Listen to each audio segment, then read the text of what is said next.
Good evening and welcome to News on Canal the English with me, Annette Efeti Essome. We begin with our top stories. Primary school pupils today sat for their very first official examinations, the Common Entrance and Concours d'Entrée and Sixième for Anglophones and Francophones respectively. Barely few days ahead of National Day celebrations in Cameroon, preparations intensify nationwide. We will bring you development in the course of this newscast.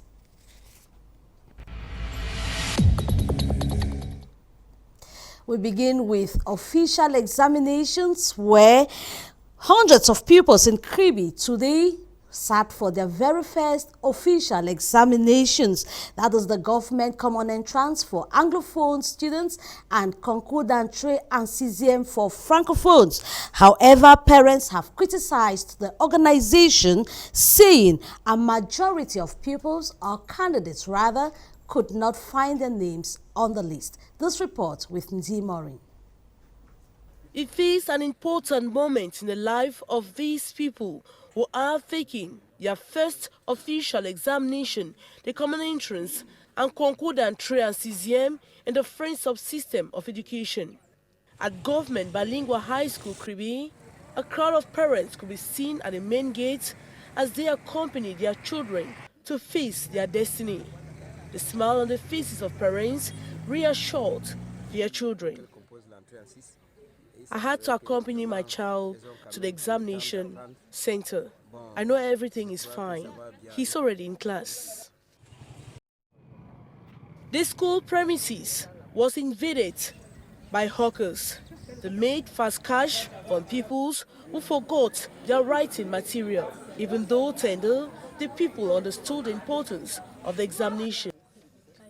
I had enough time to study at home. That's why I can say proudly that I am ready for the examination.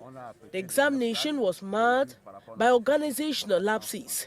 While some people did not find their names on the list, others did not have the school identity cards. This caused tension in the school for hours, with parents accusing head teachers of corrupt practices. 2 days before, we had to make sure that everything was in order. We had to identify 9 classrooms that could take the 450 candidates that were registered for the exams.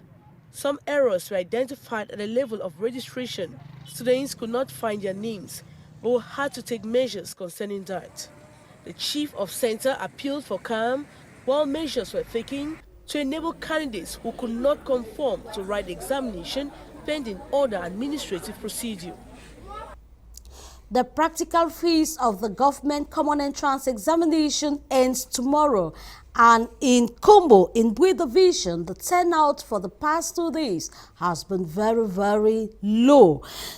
Only 61 candidates out of 258 have shown up so far. The Government Bilingual High School Kumbo Examination Center, which also harbors candidates for Entrée and Sixième today, was heavily guarded, as Amber Gladys tells us. It is calm at Government Bilingual High School Kumbo in the Bui Division of the Northwest region of Cameroon. GCE candidates are in day 2 of the practical phase of end-of-course examinations. Just a handful of them answered present at the examination center, which was heavily guarded by forces of law and order. The practical exams in computer science started yesterday in the morning at about 8:30. because we had to make some basic arrangements like arranging the hall, putting everything in order. We expected about 258 candidates, and yesterday in the morning we had 61 of them present, which was just enough for the morning. And then in the afternoon we had 11, so 16 of them. So at least we were, as we were expecting many of them. Still in the same examination center, just 15 out of 22 candidates who registered for Entrée and Sixième, the French equivalent of the common entrance examination in the English subsystem of education, took part in the exams this May 16. The school is calm. We have the common entrance into Form 1 for the Francophone section going on. We call it Concours d'Entrée and Sixième. They are writing 15 of them out of 22 that registered. So everything is okay so far. Okay. Students are very safe because we are at the neighborhood of the gendarmerie, of the police. So once in a while they come and go. It should be recalled that the practical phase of the GCE examination ends on May 17, 2017. Well, we move to the Mongo division of the littoral region where one person has died and several others have sustained injuries when they got involved in a road accident. The accident has been blamed on high speed. Amber Gladys once again. This is another deadly car accident that occurred on National Road number 5, precisely at the Jongmua, a village situated in Kongsamba 2, in the Mongo division of the littoral region. The accident follows a commotion between a truck, a 70-seater bus, and a Mercedes vehicle which had on board 5 passengers. The vehicle, which was heading to the west region from Douala, tried to overtake 2 other vehicles as it attempted to negotiate a ban when the incident occurred. As a result, 1 person died on the spot and several others were severely wounded. The vehicle has also been visibly damaged beyond repairs. The remains of the Mercedes car driver were removed from the damaged car by rescuers. The accident has been blamed on high speed. Les chauffeurs ne comprennent pas vraiment que l'accident, que la vitesse n'est pas bonne. It is regrettable that drivers still find it difficult to understand the dangers of overspeeding. The victim was on board a Mercedes vehicle from Douala that was heading to the west region on high speed. It collided with a truck that was equally heading to the west region from Limbe as it attempted to overtake 2 other vehicles. Oui, frère et 3 personnes. Le chauffeur est mort. The damaged Mercedes vehicle belongs to the father-in-law of the deceased. He is said to have borrowed the vehicle few hours before the accident.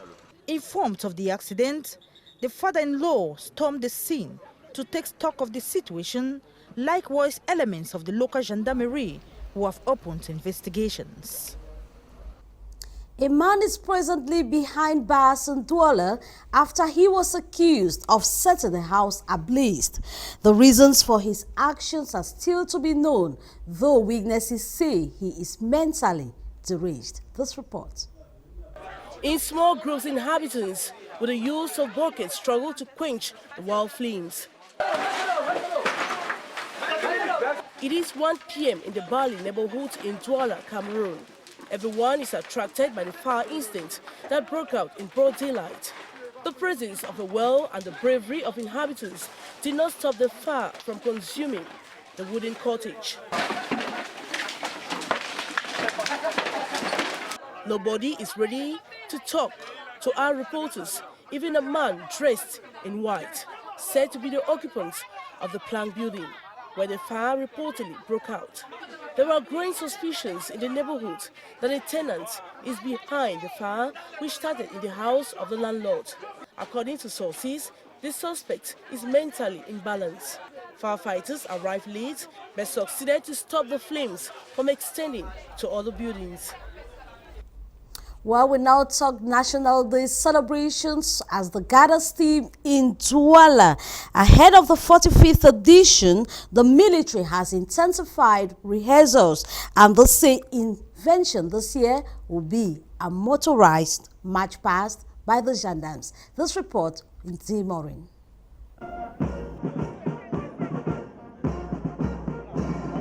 At the rhythm of the military fanfare, soldiers of the 2nd Military Region in Douala are getting set for May 20 celebrations. The march past rehearsals at the 201 Air Base is done under the supervision of the commander of the 2nd Joint Military Headquarters, Sali Muhammadu. Emphasis placed on perfection, the soldiers were told on how to perfect their marching steps.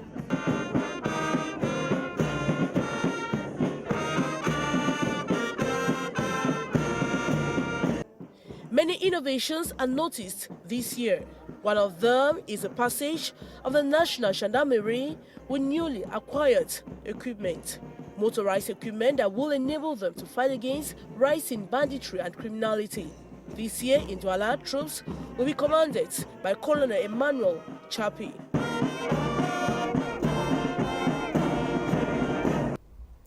Well, as preparations intensify, craftsmen too want to have the say. At the South Fair in Aqua, they have organized a mini exhibition. They say it's their own way to preach peace and unity as Cameroon prepares to celebrate National Day. Crystal Katala reports. At the esplanade of the South Fair d'Aqua in Douala this May 16, exhibitors expose their craft work.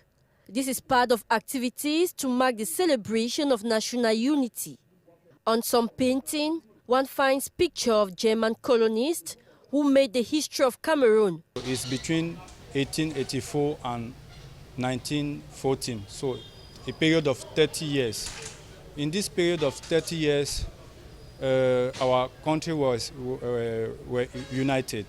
So we want people to think about this period where we were one Cameroon, not divided like nowadays, Anglophone Cameroon, Francophone Cameroon. Here is Ngo, a painter based in Douala in the Littoral region. He has been doing painting for the past 16 years. He is also here to contribute to national unity. Through my art, I paint the four corners of the country. I expose my works at the airport. In this way, I contribute to peace in my country by proposing touristic sites demonstrating that one can circulate freely in the country. That is how I invite tourists in Cameroon.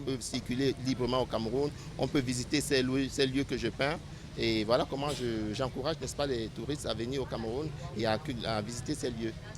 In barely few days to come, Cameroon will be celebrating the national unity under the theme Army and the Nation, in full synergy for a Cameroon united in its diversity and devoted to the ideals of peace, stability, and prosperity. The Research Center for Environment and Sustainable Development, a local NGO based in Boya, has launched an environmental music competition dubbed Canal Green Competition. The international competition seeks to raise awareness on environmental protection through music. 50 candidates will be selected from all over the country to compete for a cash prize of 1.5 million francs CFA. The rest of the story. In a society afflicted with a myriad of environmental problems, notably deforestation, waste management, biodiversity waste, and climate change and water shortage, to name these, one organization is using music to address this problem. To sensitize citizens about this situation, an ONG is devising a new way to raise awareness on environmental protection. 35 to think about the environment, and the main motive behind Canal Green is for the fact that music has the strength to change the world around us. So we thought it's wise at the Resource Center for Environment and Sustainable Development that if we actually bring music into our environment education program, it's actually going to make a difference. Not only making a difference, we believe in building capacity that can make a change in our world. And the contestants that are going to come in for this program, we have the opportunity and competition about music for the environment. The Resource Center for Environment and Sustainable Development launched an environmental music concert in Boya, South region of Cameroon.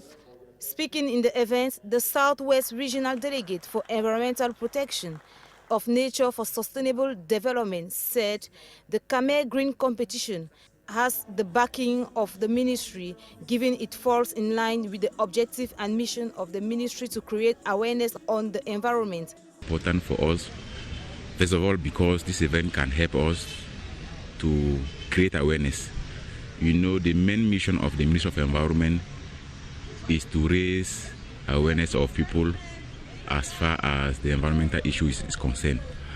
And this event will go a long way to help us to do that. You know, people know about the environment, but they don't know the importance to protect it. By singing, by listening to the song, I'm sure they will be aware and maybe they should go to the action.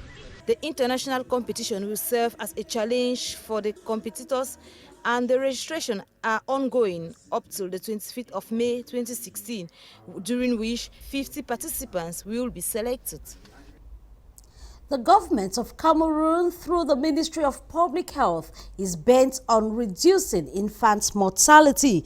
A 3-year program has been put in place in some hospitals in the north region of Cameroon, and this has to do with new reproductive techniques. This report. Water scarcity, abject poverty, dilapidating and poorly equipped schools and health centers. This is how life has been in Dazal in Mayoloti in the north region of Cameroon. Faced with these problems that impede growth and development, the sons of Jai are bent on putting an end to what they have described as persistent trauma. C'est avec beaucoup d'honneur. We, the people of Jai, are united here. We are looking for a means to accompany governments for the development of our localities. These come together aimed at examining the problems of development is in its third edition. The people are bent on eradicating poverty and strengthening integrity. Its enclave nature and closeness to neighboring Nigeria is said to be an obstacle to development. The advancement of the desert is another disturbing factor. Local elites and traditional leaders want to reunite the youth around sporting and cultural activities. They say it is the only way to fight against terrorism, which is omnipresent.